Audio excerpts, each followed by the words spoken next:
Assalamualaikum warahmatullahi wabarakatuh. Alhamdulillah rabbil alamin.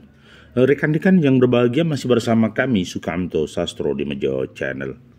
Prediksi masa depan dan menatap masa depan. Ada orang yang kadang-kadang pesimis di dalam menghadapi kehidupan dan masa depan. Tetapi faktanya memang masa depan itu sulit diduga. Karena hidup adalah saat ini, bukan esok. Karena esok itu tidak tahu.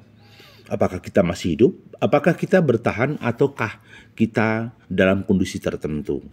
Tetapi ada tipe orang, dengan izin Allah diberi kemampuan melihat masa depan, biarpun dia menyampaikan dengan cara simbol-simbol tertentu. Nah, ada yang mengatakan itu prediksi masa depan, ada yang mengatakan ramalan masa depan. Nah, salah satu contoh catatan masa lalu misalnya,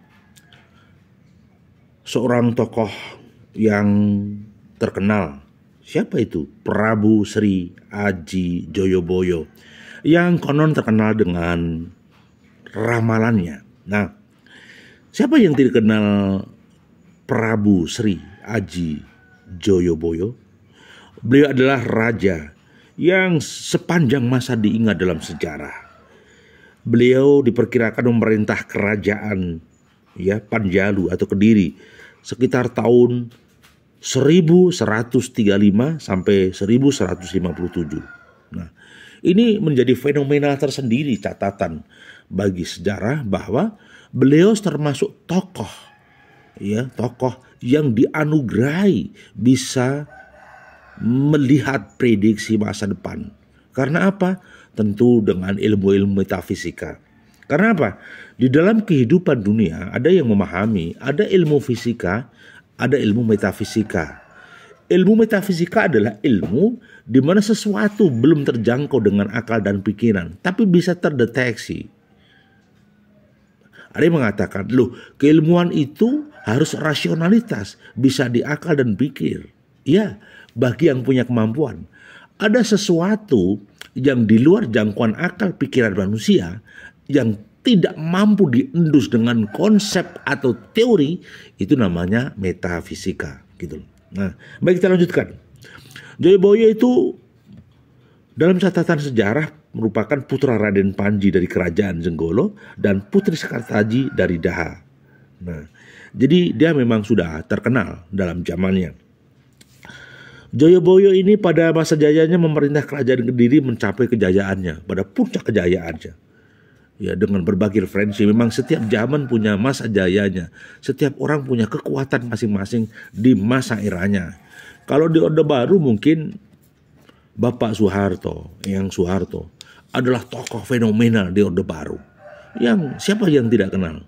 Maka dalam catatan sejarah tinta emas, konsepnya Bapak Soeharto dengan pelita ini membawa Indonesia menuju jalan keemasan. Biarpun masih ada kekurangan di sana sini, tetapi Bapak Soeharto sudah membuktikan di negeri ini. Demikian juga dengan Bapak Soekarno yang di dalam konsep kepemimpinan revolusi melawan penjajah sudah dibuktikan. Artinya banyak tokoh-tokoh yang punya kemampuan fisika dan metafisika, punya kemampuan rasionalitas, punya kemampuan manajerial di dalam negara ini. Nah, saya katakan bahwa setiap orang punya potensi. Hanya saja potensinya lebih atau kecil. Ada yang besar, ada yang kecil. Baik, kita lanjutkan. Pada zamannya Joyoboyo, banyak referensi ilmu, seni, dan segala macamnya dimunculkan, digali. Ya. Sehingga zaman itu ada zaman keemasan di era Joyoboyo. Bahkan didokumentasi dalam kakawin yang merupakan 21 pupuh. Ya, di sana dalam syair Asmarandana, kemudian Asmorondono, 29 pupuh dalam wadah, dalam berirama sinom, dan 8 pupuh waktu itu berirama dandanggulo. Ya, waktu itu memang sebuah catatan-catatan dibuat dalam gending atau tembang begitu. Nah, itu muncul di sebuah buku, atau istilahnya kitab Musyarar. Dalam ramalan Joyoboyo diperkirakan ini tahun 2100 ya. mendatang. Ramalan jawabannya banyak mengupas mengenai situasi dan kondisi Nusantara. Jadi waktu pemikiran beliau ada kilatan-kilatan masa depan yang muncul. Dia mencoba memprediksi dengan akal, pikiran, intuisi, kemampuan dengan segala bentuk kesadaran dan juga kemampuan metafisika. Sehingga beberapa data dan fakta seringkali muncul. Contoh misalnya, salah satu ramalan Joyoboyo atau catatan atau prediksi atau apa istilahnya. Besok nek wis ono kereta mlaku tanpa jaran. Anda bayangkan.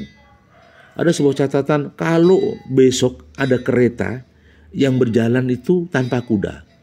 Dulu zaman Jayabaya ya, itu kuda ya, kereta itu ditarik kuda. Belum ada mekanik, belum ada mesin, ya, belum ada mobil, belum ada yang sifatnya mekanik. Dia sudah memprediksi, seandainya ada zaman kereta yang berjalan tanpa ada kuda, seandainya ada pedati yang berlari tanpa dikendalikan dengan kuda. Nah akhirnya sekarang apa? Ada mobil, ada truk, ada bis. Artinya apa? Itu kereta yang berjalan dengan mekanik, dengan mesin. Nah, bisa dipastikan pada titik tertentu, zaman yang dulu masih zaman yang polos, belum ada sentuhan mekanik, belum ada sentuhan revolusi industri, maka prediksinya itu sangat dahsyat. Kemudian yang kedua, tanah Jawa kalungan wesi. Dulu tidak menyangka kalau terjadi era penjajahan, lahirlah pembuatan rel kereta api. Hampir tanah Jawa ini ada rel kereta api. Bayangkan saja ketika kalungan itu kan diberi kalung ya. Kalau tanah Jawa, kalungan wesi itu artinya apa? Yaitu muncullah waktu itu kereta api dengan jalur relnya yang hampir memenuhi tanah Pulau Jawa. Demi kemajuan peradaban, demi kemajuan teknologi, apapun fasenya. Memang waktu itu qadarullah kita harus dijajah dulu. Qadarullah tanah Jawa ini dibangun fasilitas jalan kereta api atau PT KAI. Ya, tapi dulu zaman Belanda, zaman menjajah. Kemudian ada catatan lagi. Yen wis ono perahu mlaku ning awang-awang. Anda bayangkan, dulu yang namanya kapal nelayan dari tongkang, dari kayu, itu ada di samudra, di lautan. Ketika beliau Prabu Joyoboyo membayangkan ada kecapuk yang terbang, ada yang buru yang terbang, maka dia memunculkan fenomena. Fenomenanya apa? Jadi, ya, luar biasa. Yen ono perahu mlaku ning awang-awang. Apa? Kapal terbang. Teknologi otak manusia, lahirlah kapal terbang, pesawat terbang. Ya, seorang Habibie pun, ya, tokoh Indonesia bisa membuat kereta, maksud kami pesawat terbang. Ya, artinya apa? Tidak diduga bahwa manusia dengan teknologinya, dengan izin Allah, bisa membuat sebuah produk kesejahteraan umat dan bumi sehingga bisa terbang. Dulu naik haji harus pakai kapal. Sekarang pesawat terbang memudahkan, mempercepat. Untuk ke Jakartanya butuh waktu sekian jam. Untuk ke Arab Saudi butuh hanya beberapa waktu yang singkat. Kenapa? Ada pesawat terbang. Ono perahu mlaku ning awang-awang. Ada perahu yang berjalan di langit. Gitu. Itu prediksi ya. Baik, kemudian ada lagi. Ada kali ilang kedungi. Ada bayangkan. Kali ilang kedungi. Apa itu? Ada sungai yang biasanya ada kedung. Sekarang tidak ada kedung. Artinya apa? Semuanya hilang begitu saja. Kenapa begitu? Iya, seperti kehidupan ini yang semuanya mengalir dan mengalir, menghilangkan kubangan, menghilangkan torehan dan segala macamnya. Bahkan pasar hilang kumandangi. Anda bayangkan, pasar sepi, tidak ada kegiatan. Sekarang ada pasar online. Orang di rumah belanja, sudah datang, adanya Gojek, ada online, GoFood dan segala macamnya. Artinya apa? Udah pasar tidak lagi seramai yang dulu. Ya. Ada yang dulu belajar ketika pandemi diajarkan belajar dengan online. Belajar ternyata tidak harus di sekolah. Bareng-bareng ternyata bisa online. Ya. Baiklah, berarti apa yang terjadi? Anda bayangkan banyak fenomena misalnya. Orang sekarang transaksi itu tidak harus bertatap muka, bisa online. Berarti jual beli dengan fenomena yang ada, transaksi tidak harus ketemu. Bisa juga transaksi online. Maka saya katakan pasar itu hilang kumandangi. Gitu. Apalagi? Ada cerita pernikahan jarak jauh. Satu, pernikahannya orang tuanya di Jawa, anaknya di Eropa, nikah. Ya, ditelepon. Orang tuanya oke, menyerahkan akadnya, terjadi. Berarti teknologi informasi merubah kehidupan ini. Lebih detail, lebih rigid. Nah, bayangkan juga ke depan, ada contoh misalnya, orang bisa punya anak dengan cara apa? Inseminasi buatan. Dengan cara apa? Bayi tabung. Ya, sperma sama ovum disatukan, di bejana dimasukkan ke rahim. Tidak harus melakukan hubungan. Kuasa Allah lagi-lagi. Itu sering terjadi. Ada konsep kawin suntik. Jadi hewan sapi betina diberi suntikan sperma hamil tanpa harus dikawin sama sapi pejantan atau lembu pejantan. Kehidupan terus berubah. Semuanya berubah. Orang dulu beli transaksi mata uang, alhamdulillah, dengan uang. Sekarang tidak. Cukup gesek dengan ATM, dengan kartu debit. Dulu barter pakai mata uang. Sekarang mata uang elektronik terjadi. Luar biasa.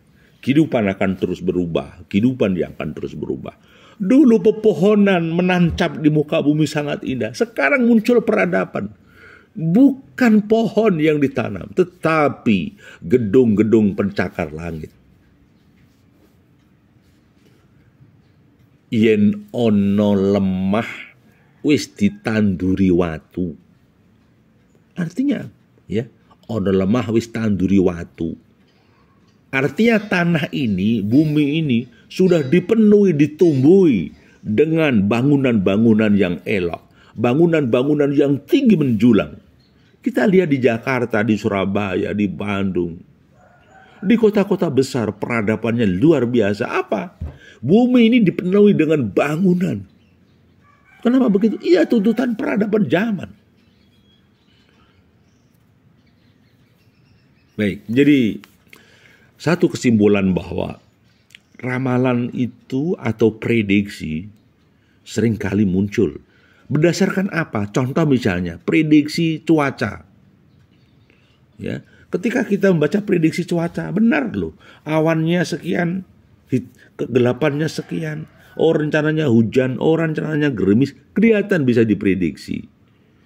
Bahkan di dalam kandungan, bayi dalam kandungan, dengan alat kedokteran medis, itu bisa dilihat pada umur tertentu, jenis kelaminnya bisa diprediksi.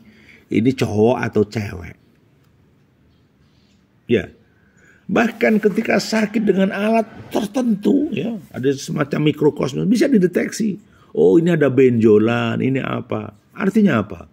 Manusia punya kekuatan yang sangat dahsyat dengan izin Allah. Ya, bukan lagi dengan jin, bukan. tetapi dengan kemampuan intelektual manusia, keilmuan manusia, maka diangkatlah derajatnya sama Allah, asalkan ya al ilmu hayatul Islam wa imaduddin, ya. Ilmu itu adalah kehidupan bagi umat Islam dan tiangnya agama. Jadi saya katakan dengan keilmuan ini dunia bisa berubah. Maka ilmu itu bisa untuk hal-hal yang positif, tetapi bisa juga digunakan hal-hal yang negatif. Bergantung manusianya, bosku. Ya, bergantung manusianya. Sekali lagi saya katakan prediksi ramalan ya itu bukan mendahului kuasa Tuhan. Hanya sekedar kira-kira membaca dari gestur alam, membaca udara metafisika, membaca prediksi peradaban di masa depan. Sehingga seseorang akan bisa melakukan sikap hidup, lifestyle lebih baik di hari ini dan esok. Demikian sekedar catatan referensi, ramalan, prediksi, juga analisa. Semoga ada manfaatnya dari kami. Mohon maaf bila ada sesuatu yang kurang berkenan. Terima kasih masih bersama kami Sukamto Sastro Dimejo Channel. Assalamualaikum warahmatullahi wabarakatuh. Berkenan subscribe, like, dan komen. Assalamualaikum.